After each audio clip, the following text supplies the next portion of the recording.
Hello and welcome to the Rand Squawk European Rundown for today, Thursday the 16th of December.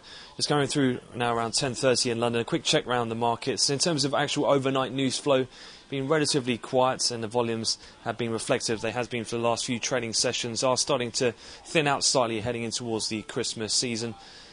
In terms of some of the things that we have seen, very much based around economic data and also bond auctions, one of which garnered a lot of attention was the Spanish sale of 10 and 15-year bonds, of which the bid to covers were relatively solid.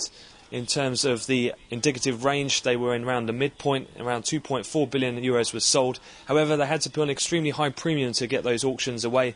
Indeed, the 15-year bond had a yield close to the 6% margin, and since those auction results have been released, we've seen a slight dip in the Spanish IBEX, which now sits around unchanged in the equity markets, and the euro's just been knocked off its highest levels, albeit still in positive territory. Elsewhere, in terms of the UK, we had a slightly stronger retail sales report with some decent number of revisions on the previous numbers. Allied that as well to the latest Bank of England inflation attitude survey, which showed the inflation expectations have increased quite sharply since their previous survey. So cable is in firm positive territory, looking to pare back the hefty losses from yesterday.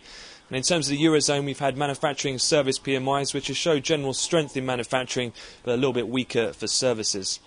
Overall, though, in terms of the peripheral bond yield spreads, they remain pretty mixed. A bit of widening still seen in that Spanish spread over bonds. Still a few question marks, having had those comments from Moody's yesterday questioning the sovereign rating and the potential downgrade that may come for Spain. And in terms of bond futures, we're broadly flat on the session at the moment. We're looking forward in terms of the US schedule, quite a busy one. We have the weekly jobless numbers. We'll also have housing starts and building permits. We'll also be looking out for the European finance ministers to commence their final summit for this year. That should be due comments on the wires later on this afternoon. So that concludes the European opening wrap. We'll have another update to the cash close in Europe later this afternoon. For the time being, though, have a great trading day.